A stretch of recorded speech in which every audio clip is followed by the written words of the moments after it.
Hey guys, Omni here. Welcome back for another breakdown of another episode of The Last of Us. This week's episode, episode 7, covers the DLC Left Behind, going into Ellie's backstory, her relationship with Riley, and the tragic happenings there within, and how that kind of informs on her present day decisions as she's still tending to a wounded Joel. I like the episode. I thought they did a really great job at handling this tale, fleshing things out that the games had not been able to flesh out. It was overall a really great episode, much like every episode up until this point. But there's a bunch of Easter eggs in this episode in particular. I mentioned as many as I could catch without just bogging the video down. I did have to cut out quite a bit just kind of keep the flow going, because this was such a tight episode that it was very difficult to cut things out.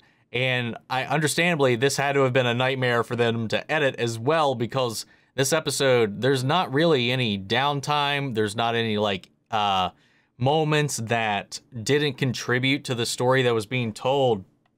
But it just kind of runs into those situations where, man, if they had 10 episodes, I think any of my little critiques could probably have been resolved. But that all said, if we're going to be checking out heavy spoilers breakdown for episode 7, if you're not subscribed to Paul's channel, go do it. You will not regret it, except for the thumbnails when they come out before you've seen anything and you get spoiled. Anyway, sorry, here we go. The Last of Us 7 is now out, and this episode's filled with a ton of Easter eggs, callbacks to the game, and a lot of things that flesh out Ellie's backstory. Based on the Left Behind DLC, that saw us learning more about what happened to her during the time that Joel was at death's door. In the game, originally after he fell off the horse, you had a massive section where you played as her for about an hour, and you had absolutely no idea whether Joel was alive or dead. It was agonizing fighting through the infected to discover what happened, but here we find out in the opening that he's okay. He did have a week wait, but yeah, it wasn't as tense as that hour-long session. Now, when The Last of Us Part 1 remake was released last... I would have liked that too, not gonna lie. Not saying I want a one-for-one from the game to the show. There's ways to, make those changes for the leap, for the adaptation, but keep the essence and the feel still intact. That's all I've been saying. Anyway, it would have been nice to not get an immediate resolution to that. Maybe if we had just immediately jumped into the flashback and then maybe cut back here and there, or saw Ellie trying to scavenge for a moment, and with his whereabouts, with his status unknown, and then come back getting those supplies and bringing it back and show him that, hey, he's there, he's patched up, and then we kind of float into the flashback.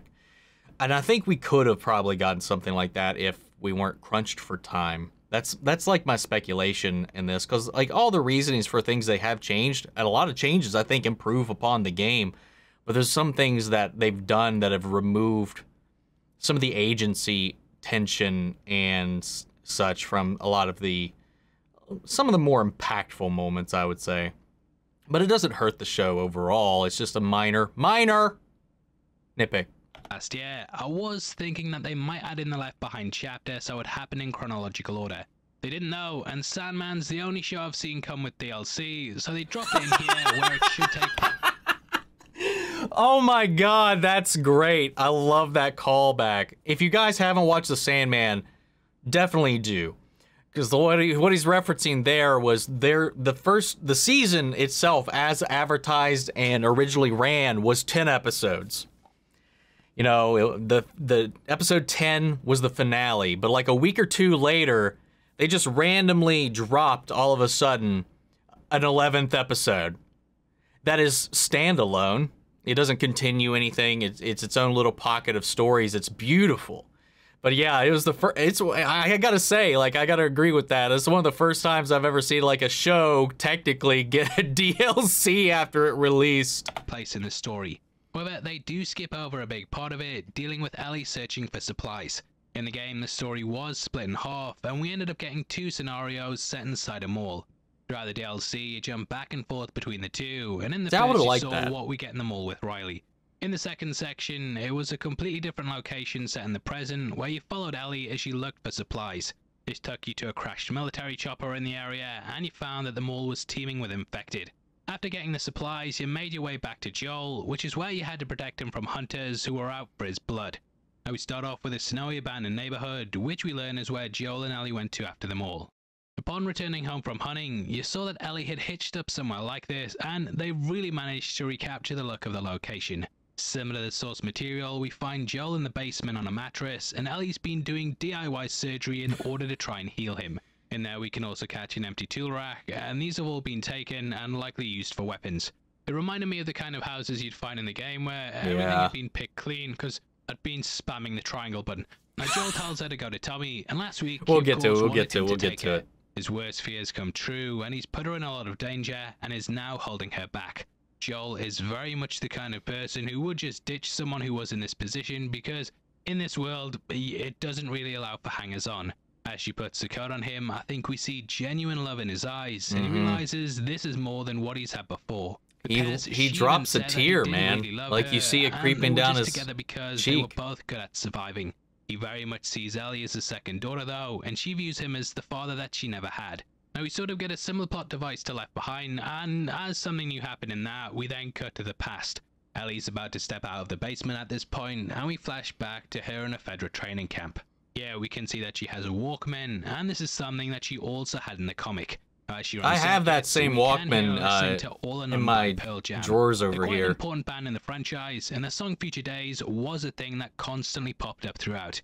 At the time of Part 2's release, there was a big thing about how the song didn't actually get released by the time the outbreak happened. However, Naughty Dog pointed out that they'd done a live show where they played it so the characters could actually know the song. Honestly, I don't think people would have cared because it is quite Somebody would have said it in the comments, though. However, the outbreak was moved forward 10 years for the show, so if that song pops up here, I'm gonna f***ing kick off. I'm f***ing furious. This moment is pretty much the Academy in the comics, and it's clear they wanted to tie back to that often overlooked Last of Us offshoot. In that we saw Ellie with Riley. Yeah, I had this. I had that comic. Left. The bullies there capitalize on this, and one called Bethany rips her headphones off and taunts her for having no one to fight her battles. It's clear Ellie gravitates towards authority figures, and Riley is very much a prototype Joel protector figure. We learn from Captain Kwong that she's been acting differently the last couple of weeks since Riley left, and her friend departing is another example of someone leaving her. Ellie never really got to know her mother. She was palmed off by Marlene, Tess died, and Joel tried to get rid of her with Tommy. You can see why she told Sam she was tired of being alone like Al Green, and I think it's really good writing to sow the seeds of this in this flashback moment. It's clear everyone has ties to the past they hold on to, just like Ellie does. And we see that even Captain Kwong has trouble letting go. He has a faded picture of his family on his desk, and I'm guessing he's died during the initial outbreak. Now Ellie's been thrown in the hole several times before, and... Dude, Paul. Dude, your choice of clips to accentuate what's happening, both as additional context or whatnot, or just as an awkward interlude or juxtaposition with what's actually happening, it always catches me off guard, and it always is fucking entertaining. And instead of punishing her, Kwong wants to give her some advice. He suggests that she aims to be an officer and demonstrates this path by throwing down his keys. The first path is a cup, and the second, being keys, is symbolic because this will open up... Wait a minute, was that the Naughty Dog logo on his keychain, though? It looked like it. ...doors for her. They also added a really cool little Easter egg on them too, and we catch the Naughty Dog logo on a keyring that Kwong has.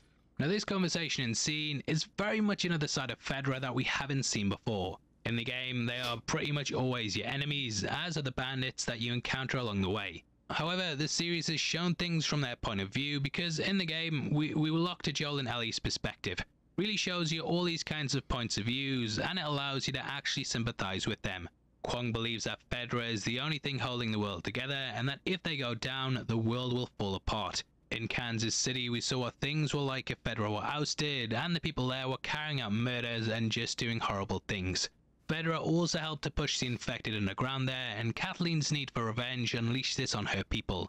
Now in her room we catch some dinosaur drawings, and also a picture of some moon cycles. We'll go over what these foreshadows in the spoiler section, but these being Ellie's interests are very, very important. We also get the no pun intended book by Will Livingston, and her knife just slightly below it out of view. This is actually volume 1, or as we see Riley busting out volume 2 later on. This is a slight change up from the game, as in those they found it in the mall when coming across a hermit's camp. Riley then read it as you made your way through, whereas here she has it already.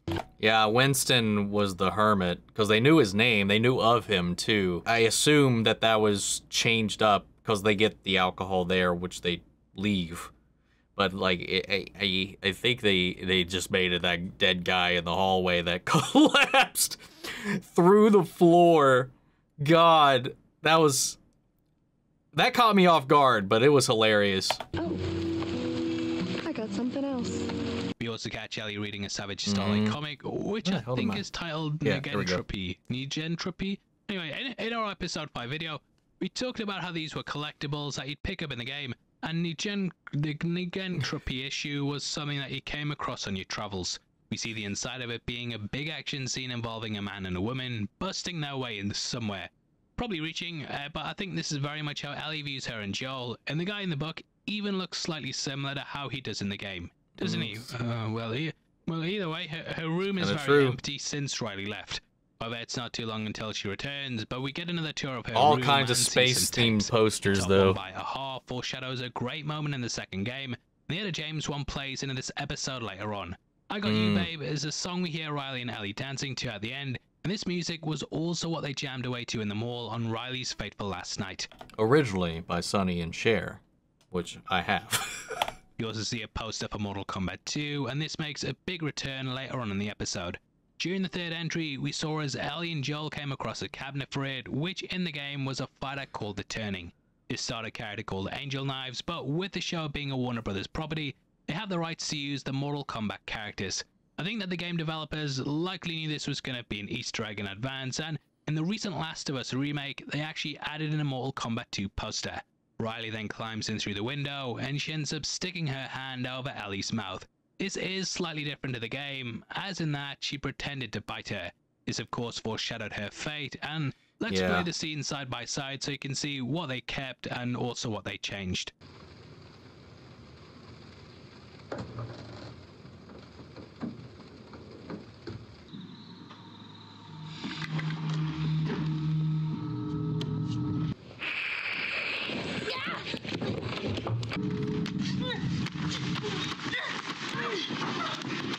Honestly, I don't know which way is the worst way to be woken up. Both are bad. Ow. Riley! Ow. I landed on my hip. What the hell? I thought I was bitten. I know. It was kind of awesome. Where have you been? The whole bite thing, too, is also ironic. Also, like he pointed out, it foreshadows what happens to him in the end, but had she actually been bitten by something, the bite itself wouldn't have been her downfall. So it is like her fear is something that, again, later she doesn't really have to worry about, aside from blood loss and maybe typical just infection. But the actual, like, cordyceps itself, you know, the threat this world poses, outside of the norm, at least. It's a kind of little fun little detail. Up on me like that. It was a joke, okay? I thought it would work better. In my mind, you loved it. You're not gonna kill me, are you? I haven't seen you, and I don't even know how long. 45 days. Well, 46, technically. So, how's it going? I thought you were dead. You've been gone for 3 weeks. Want to know what I've been up to? All this time, I thought you were dead. Are you okay? I'm fine. I just ran away for a bit, that's all. Here. Look. No way. Where were you? I joined the Firefly. Oh, fuck you. You're a Firefly. You're a Firefly? Jesus. Are we cool? I disappeared and you're mad. And I owe you an explanation. Let's get out of here and I'll tell you all about it. We'll tell you everything. First, you have to promise me something. It's almost morning, and I have military drills. You know, where we learn how to kill fireflies. So yes. I'm not going anywhere with you. It's great. It's 2 a.m. and in a few hours I have drills where we learn to kill fireflies. I do like Bella Ramsey's delivery there. A lot. So there are some slight changes there, but lots of similarities too. Riley is now a Firefly, and huge shoutouts to our editor Matt for picking up the sort of Romeo and Juliet vibes here, with them being on opposite sides. It's a good point. Now in the game, as you're cutting between timelines, you join Ellie and Riley jumping into an abandoned apartment block, which is where you hear trucks outside.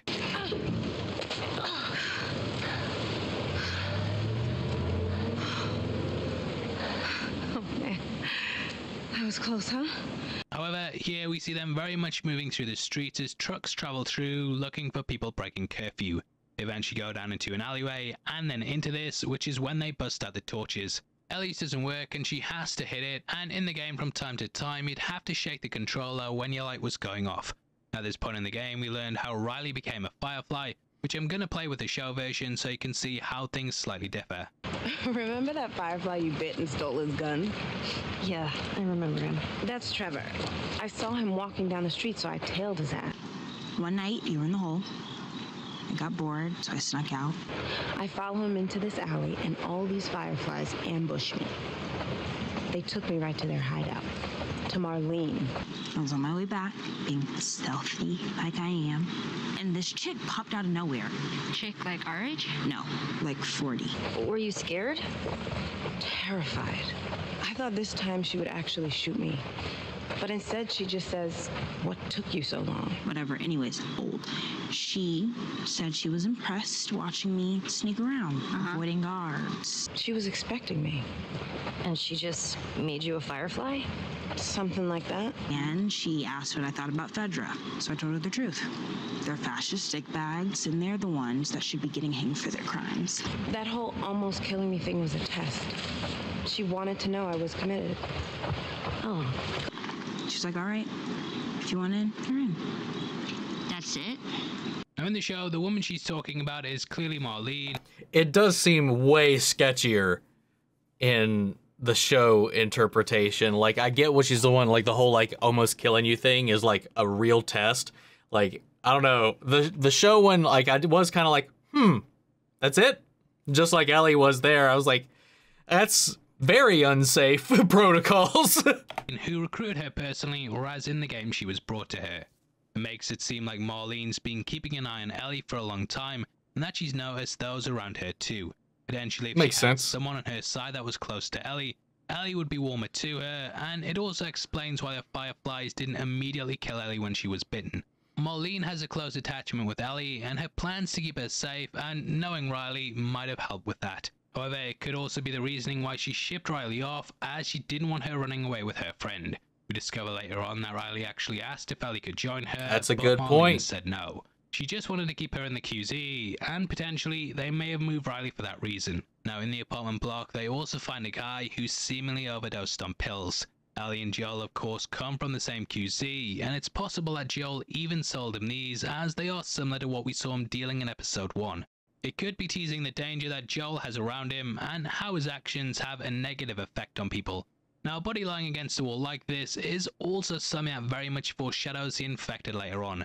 Most of those that had cordyceps ended up with it taking over their body and growing out their face, and they'd eventually hit a point where they knew they were going to die if they didn't become full-on clickers. Thus, they'd head to a wall, lay down, die, and grow into it, and in the games they'd spread out spores. Though the one in the mall isn't dead, he's very much following the same pattern, and the body against the wall here, at least to me, sets that up. It collapses through the floor, and they take his booze with them and drink it on the roof. Ellie pretends to love it, and this is a complete opposite of the campfire scene in which he spat it straight out. She's trying to impress Riley, and we do see a difference. She didn't spit it out though, not at the campfire scene. She was just like, she pushed through it. Side to her here. Now we learn that it's not the first dead body Riley's seen, and that she's witnessed her parents' corpses. Most of the kids taken in by Fedra were orphans, and this allowed them to train the kids to be soldiers. If you have ties to your family and stuff, you're less likely to be loyal to things like Fedra, especially when they're oppressing the very people you're connected with. Ellie asks to see Riley's gun, and we then see her obsessing over it. This is something she's done throughout the series, and the allure of power means a lot to her, as she's not really experienced the bad side of it. At this point, they talk about Fedra and also the Fireflies. Riley sees them as fascists, whereas Ellie sees them as holding everything together. Riley thinks the Fireflies are gonna bring freedom, but we've already seen from Kathleen the kind of thing it leads to. She ended up promising fair trials, that people would live if they gave up others, and in the end this was shown to all just be a lie. Fedra also do terrible things too. I think what it boils down to is that no matter what happens, the worst traits of humanity will always emerge in some form or another, no matter the side. Whether there are good sides too, and obviously these sides... I think it's a good way to show that no matter how black and white something seems, there's always a light in the darkness, much like the motto of the Fireflies. Like, you can say that in the world, but you could also say that in people or in organizations. Like, you can't paint in swaths, because people aren't all the same. Sides have their appeals as well. In the end though, whichever side is in charge will oppress the other side in some form, and thus we get these divisions that lead to others attempting to seek power. When they finally get it, they want to punish the other side, who now become the oppressed ones, and the cycle starts again. Riley later brings up how Fedra have starved people, and in the game when he got to Pittsburgh... Speaking of cycles of violence, Attack on Titan comes back, at least for this weekend. Woo! He found graffiti talking about how the people there were famished. Ellie said it didn't help that the Fireflies bombed the storage depot, which Riley sees as being propaganda. Hit up any social media site, you're gonna see people talking about the faults in the other political side whilst dismissing their own. But I think Ellie and Riley show we can find common ground with stuff like this. Now Riley says that the Fireflies don't carry out attacks when civilians are involved, but tell that to Tess and Robert. Now in the game there was an extra dimension to this, as there was an announcement that said there hadn't been an infection for 30 days. Riley said this was a lie and that it was just covered up. I was hoping that this would appear in the show, as we of course saw Joel having to burn lots of bodies in episode 1. This scene does kind of mimic... To be fair though, that child wasn't from the QZ. They were from the outside world and they let them in and then euthanized them. What they imply here is people are getting infected in the QZ, and they're hiding that fact. Like that despite all of their containment efforts, people inside the QZ still are finding ways to get infected, whether they go out and come back in, because they do catch and corporally punish people that escape the QZ and then return, because obviously that threatens the greater whole and the stability of the place if they do happen to bring things back in. Like that opening scene in the game where Joel's trudging through, they bring out a bunch of people that had breached the borders, and one of them was infected and in the QZ. But obviously it's happening more frequently than they're letting on, and whatever they're doing really isn't working. When I was talking about in the reaction, it was like in the game, like Fedra very much so, like at least from the point of view that we're at, because we don't see the other side of it, is they're very much painted as the bad guys. The show does a really good job at showing the light and dark sides of pretty much every group we've been a part of so far. Make the game a bit as you first run along rooftops before coming alongside the mall like what we have here. The pair then drop down through a collapsed roof and they enter the Liberty Gardens Mall. This is the same as what the location is called in the game, and they do rearrange things slightly. Originally you saw the Typhoon Blitz poster, which was a water pistol I used against Riley during one of the pair's final scenes together. We also came across a tent for a man named Winston, who we learned had been living in the mall as a recluse. As I mentioned earlier, he was who you got the pun book from, and the alcohol. That he died of old age. In this world, that's a big thing, as it's very much survival of the fittest, so making it to that point really means a lot.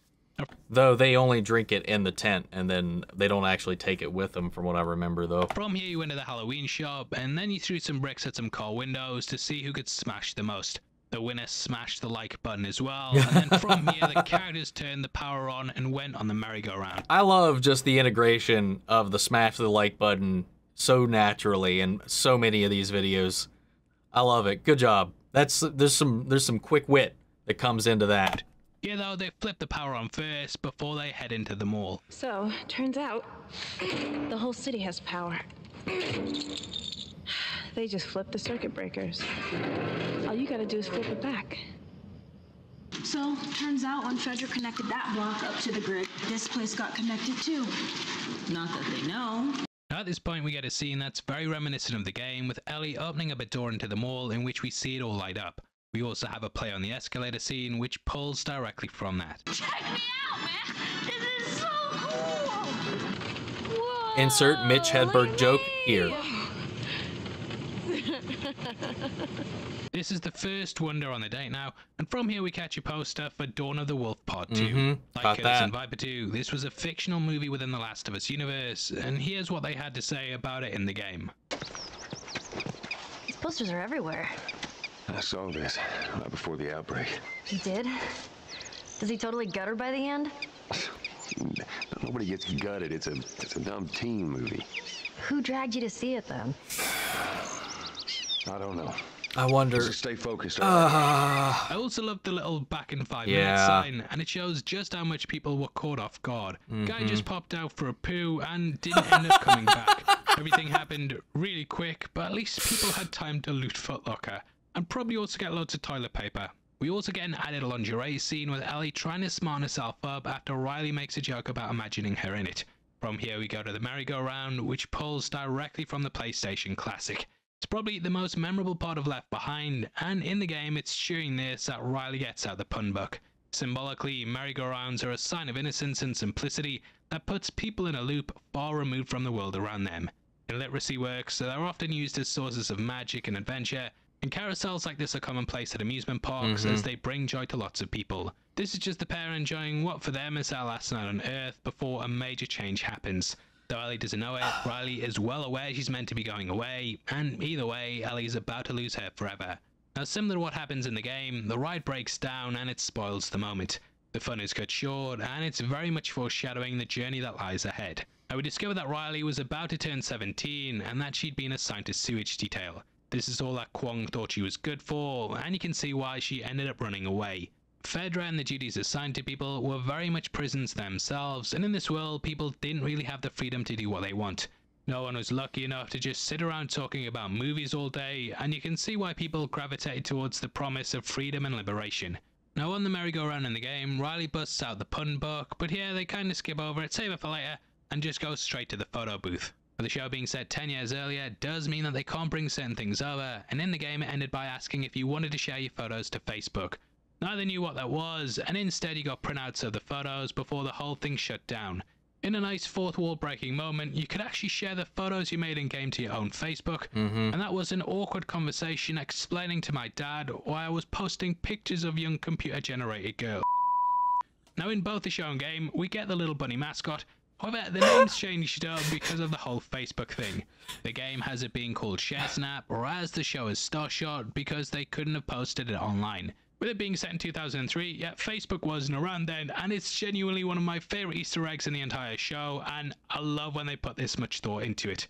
Now from here, they go into the arcade. We see machines for Tetris, Frogger, Attack from Mars, and Daytona, USA. Also Galaga, driving across the country, and Space Invaders. Which may be a link to Joel and Ellie doing it, as there's two seats there. Also in the game, Ellie jumped in a Jack and Daxter machine, and Naughty Dog of course made that game. Also worth pointing out that Ellie's wearing the shirt that we saw her wearing in episode 1, and this was also the shirt that young Nathan Drake wore in Uncharted 3. Anyway, in the show, Ellie gets to play Mortal Kombat 2, whereas in the game, the turning cabinet didn't actually work. Instead, Riley described the game to Ellie as she had her eyes closed, and he just imagined pulling off the combos. I'm guessing Naughty Dog didn't have the resources to design the mechanics for a fighting game for what amounted to about 2 minutes in the game, but here we catch them playing it out. They go to the Deadpool stage, and at Deadpool is when you bet on who's gonna die. Put my entire house on Riley, and now I'm moving to Vegas, baby. Anyway, Riley chooses Mylena, and she pulls off her fatality, which Ellie described her as doing back in episode 3. There's this one character named Melina who takes off her mask and she has monster teeth and then she swallows you whole and bursts out your bones. As they're playing away, we cut to one of the infected who's been awakened by the lights coming on and all the noise. He's located in a toy shop, and this is very much a symbol of innocence, which he ends up destroying. We see 2 dolls here, and this could be a reference to the 2 mannequins in the clothes shop stand, which is where the attack happens in the game.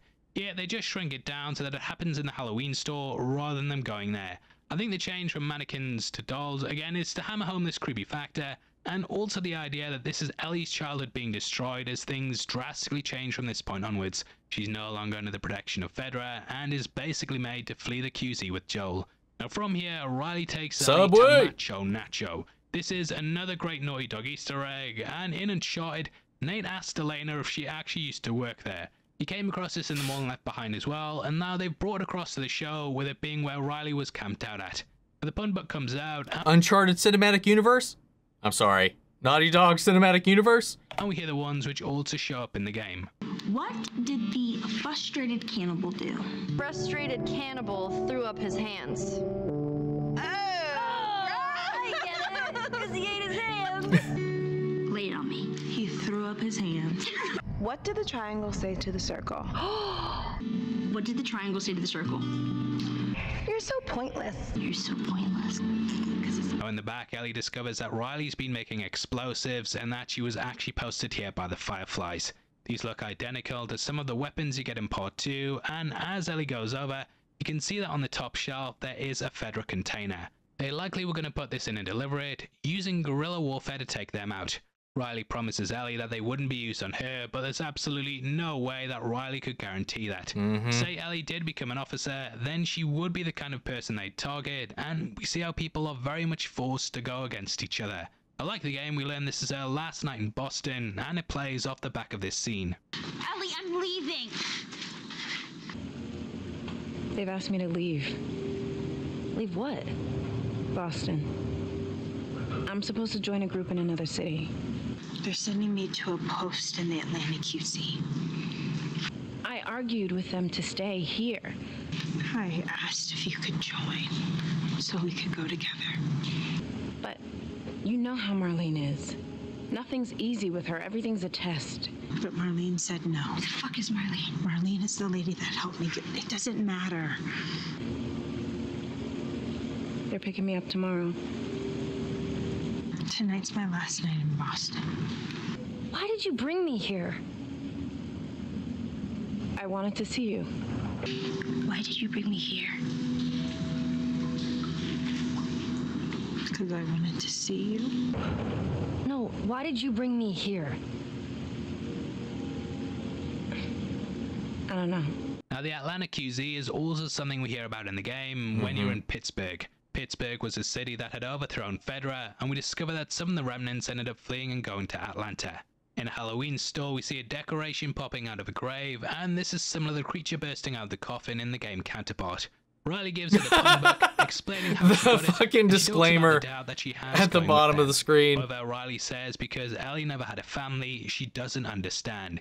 Even with the bad, it's a very Sasuke thing to say. I couldn't help but think it. I didn't say anything about it. It was like the whole like conversation with them yelling at each other about what they've lost. Naruto never having had parents, and then finding his connection in the world with the people of those around them, and then those being taken away, while Sasuke growing up with a family and losing that, and the pain of that loss keeps him away from everybody. Like it's exactly this in a little smaller scale way. Still accept people, and later on when Joel becomes his surrogate father, she very much accepts all the good and bad things in him. Ellie's been put through the ringer, and she goes through how Riley left her, gave her this amazing night, and is then leaving her again. I think Ellie gets so attached to people that she's willing to let them walk all over her to some extent and believe their lies because it's easier than losing them. Riley says she's sure about leaving, and Ellie says that she'll miss her, which is when Riley gives her a werewolf mask whilst Riley gets a clown one.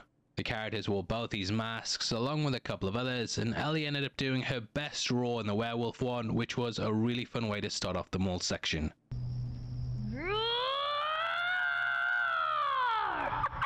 At the end of the DLC, you went to a clothes shop, which is when you had a water pistol fight using the Typhoon Blitz, which you saw a sign for early on.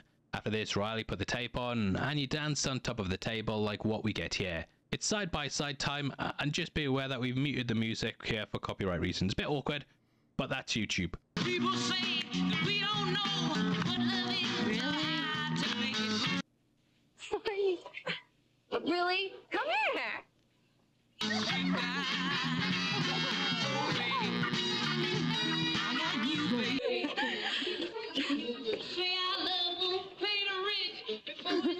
Here. What is it? Hey, what's wrong? Don't go.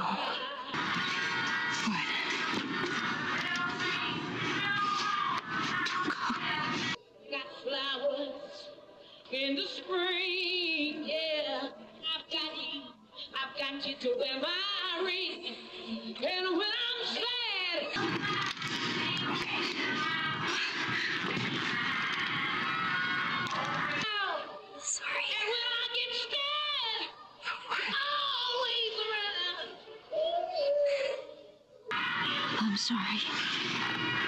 Sure. What do we do now? We'll figure it out. What do we do now? We're gonna figure it out. But I don't think Marlene's gonna go. Wait. You see what I mean? They just kind of came out of nowhere.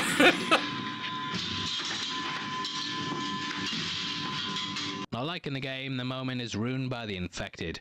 One thing I have criticised the show for is that I think they kind of missed out on the bigger infected moments from the game, such as the skyscraper and the hotel basement sections. This was another where they lessened it a bit and removed the panic of running through the mall. The chase ended with it seeming like you got out, but the scaffolding fell and Ellie plummeted down. Riley jumped back down, and this was very much her giving up her life to save Ellie. Yeah, she ends up saving her as well, but to me the impact of having her jump back into the fire is kind of lessened a bit. Now we did go back and forth at the Kevin's spoilers office over why they changed it to the one infected, and our editor Matt actually said that she wouldn't have been as scared of the Horde in episode 5 if she'd already seen one. That was the first time this version of Ellie experienced it, and therefore it wouldn't have made sense if she'd seen one before. I mean, it's a valid argument. I like the realism of it. I get that. Like, I get it scaling it down a little bit. And you don't need a horde. 1, 2, 3 just runners. And I think you could really have that tension of them just trying to escape, get away, hide at the same time. I don't know. It's one of those things where I just feel like it was rushed because it just happened so quick and it was just over just like that. I don't know. It just didn't. The build-up to when it was going to happen, I found more intense than the scene when it was happening. You know, the anticipation was more tense to me than when the thing was actually attacking them. There could have been like a happy medium between there, but I just saw that like much with the Joel thing in the last episode. It's just, I don't know, some of the moments that had me really like on the edge of my seat wondering about the safety of these characters has kind of, those moments have been lessened to this, while everything else about the series have really, I think, elevated everything else in a lot of great and beautiful ways. So I got to take the good with the not bad. I don't want to say that because it's not, because it is a good way to adapt it. And like I said in my video, I was like, I'm sure like people that have never played the games won't even make the comparison, and it'll just be just as fine. It'll be just fine. But it's just like knowing that fear is something that I think the show misses in a small way in some of these moments.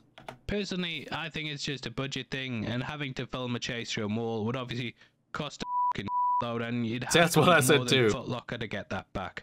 Should call it Loot Locker, not the time or place. Anyway, back in the present, Ellie goes up into the house and desperately searches for something to help Joel. This is the closest it's felt like the game in a while, frantically like noodle arming like an octopus through the environment, trying to collect your craftables, your materials. Shout out to all my gamers who know what it's like hammering that triangle button constantly Yes. as you open up every drawer for a bit, just a little bit of cloth or something. Now the Robin frustration Hood, Ellie has man. here is mirrored in the past, with her lashing out in anger and smashing the glass like it's a button with a thumbs up on it. We get a similar shot composition to Nice the game, one. and in the end, Riley makes a pact that they just lose their minds together.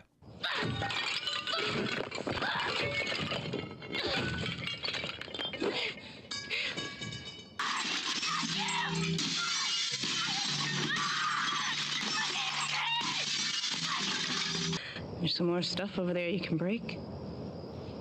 There's more stuff over there you can break.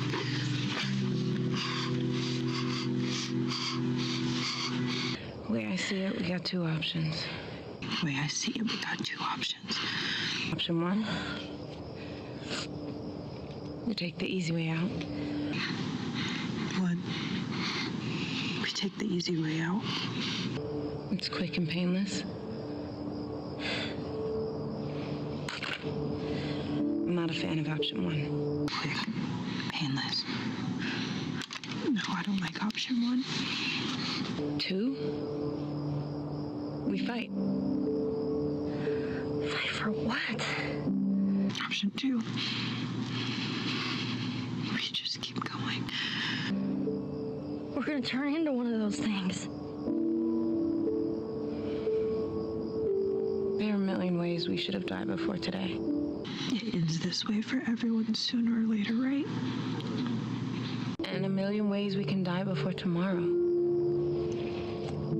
But we fight for every second we get to spend with each other. But we don't quit.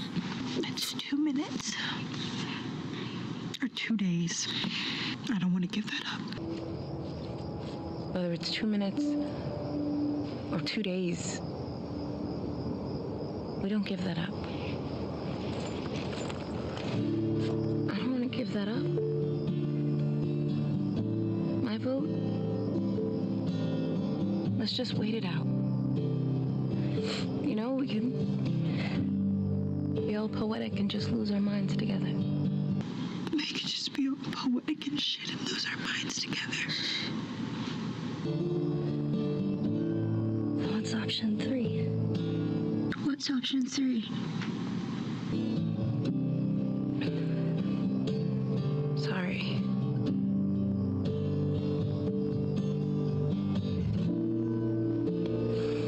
Come on. I'm sorry. I'm sorry. Let's get out of here.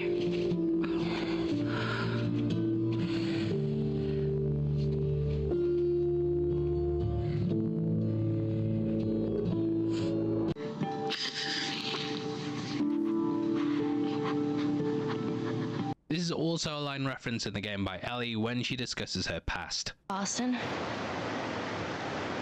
Back when I was bitten? I wasn't alone. My best friend was there. And she got bit too. We didn't know what to do. So... she says... let's just wait it out. You know, we can be all poetic and just lose our minds together. Also did a bit of deep digging, and the mall in the game was apparently built in 1968, with a show, of course, starting off in that year. Ah, that's Back nice. in the present, Ellie finds a needle and thread so that she can stitch Joel up. Make sure you sanitize that, mate, yeah? It's been sat in a drawer for 20 years, probably causing infection. Oh, never mind, in you go. But clearly, Ellie is fighting to keep Joel going, and this is clearly because she lost Riley. She doesn't want a repeat of that, and she very much mirrors Joel not wanting to go through losing his daughter again. They found each other and someone to fight for, and we end with Ellie stitching up his wound in order to stop the bleeding. This shot is framed to mirror the ending of last week's episode, and whereas that was a dour note to finish on, this is a more hopeful one. That closes out the episode, and before we get into the spoiler section of the video, I thought I'd give my thoughts. As a standalone thing, I did enjoy this adaptation of the Left Behind DLC, but I don't know if I'm a bit too close to the game, as I think some parts paled in comparison, and was just hoping things like the Horde and the Winter Mall sections would have been carried across. I think at this point I'm kind of just accepting that the series will always just strip back the game so that it mainly focuses on the human moments. I do think that leaves stuff being sort of repetitive at points though, and every episode other than 4 and 6 I believe basically introduces 1 or 2 new characters that they then kill off at the end. So it is all good to be fair, but I think this formula almost stops it from being great. Those first 5 episodes especially were classics, but I wouldn't go that have far. kind of dropped for me personally. Still good, but yeah, I just feel the constraints Like, of the it's still series 9 are out of 10 starting to show me. a bit. Now, Stormry did a really good job Minimum. as Riley, and though I probably sound like I'm bashing it, I do think that viewed in a vacuum that this episode's really good. I just think that the show as a whole, it needs a bit more variety from the formula that we're getting. Maybe I am too close to the game, like I said, but it never really felt like they were following a format, or if they were, then it wasn't clear from that initial playthrough. Anyway, if you're loving the show and everything that it does, then hopefully you can at least see things from my point of view. And if you haven't played the game, yeah, go play. You know, we're lucky that we have both these 2 adaptations, and 100%. There's definitely going to be people who are like, well, I prefer the game, and people who are like, I prefer the show. So yeah, everyone's going to have their own choice, but I'm sure you can tell from me, from how much I love the game and all the stupid little references in it, I really do love it. Anyway, that takes us to the spoiler section, and yeah, we have a couple of things that tie heavily into part 2.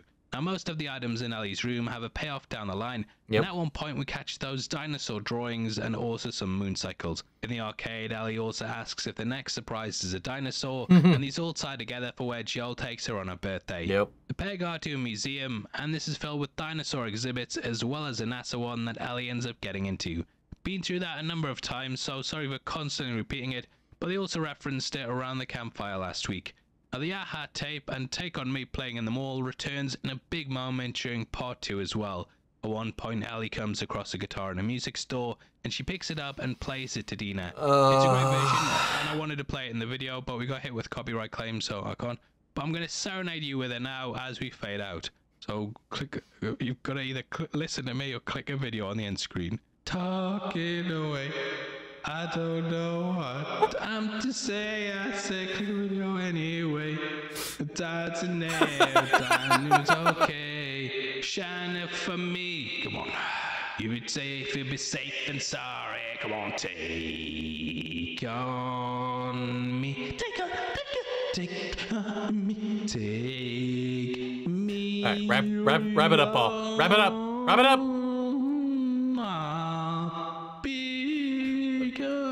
Oh shit, that's it.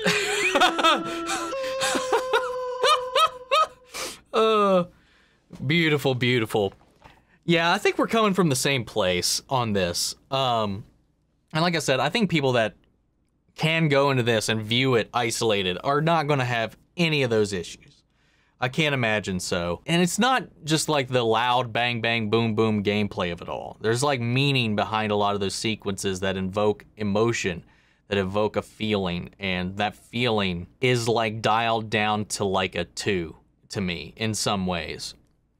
But it's not a big enough detriment to the overall episode to like, for me not to enjoy it. You know, and I hope that comes across. I'm not hating on the show. I don't feel like I'm expecting too much either, but I just hope that like that gets across, because I felt like, in at least just from the early comments on my reaction, that there were some people that were trying to like say I'm just like saying a bunch of stuff that I'm not saying. I know it's not everybody, but it's just like sometimes it's like those things just creep into my head, man. Because there's always going to be people who take any criticism as a slight against a thing or whatever, that any criticism means you don't like it or whatever, and it's just like, it's barely even a thing. It's just, if anything, like as much as I reiterate, it's more of a nitpick than anything. Yeah, there's plenty of Easter eggs in this and little foreshadowings for things to come. Maybe we'll see if they come. This is a great episode. It was a great adaptation. Again, do not skew my words or twist them. I can't wait for next week though. Next week's episode, I really can't wait for that. If they dull the edge on that one, I might be a little upset. But guys, what'd you think? Were there any Easter eggs that you guys caught that were missed in this breakdown? If so, leave them in the comments, and I'd love to know your thoughts. So sound off the comments. Let me know your thoughts down below. We'll carry on the conversation after the video. If you enjoyed this reaction, please leave a like, drop a comment, subscribe if you're not already. Make sure to subscribe to Heavy Spoilers if you are not already. And that's it for this one, guys. Before we go, I want to shout out our channel legends: Manny, Sharon, Ryan, Karen, Jason, Coleman, Philly Vane, Yori, Corey, Scott, Margaret Grace, Melita, Robert Anguiano, Raven McGann, Jeffrey Hale, M. Sephiroth, Jake and Trell, Amy Becca, Josh Lee, and Aaron Myers. Thank you guys so much for your continued support. That's it for this video, guys. I'll see you all next week with episode 8. Take care, everybody.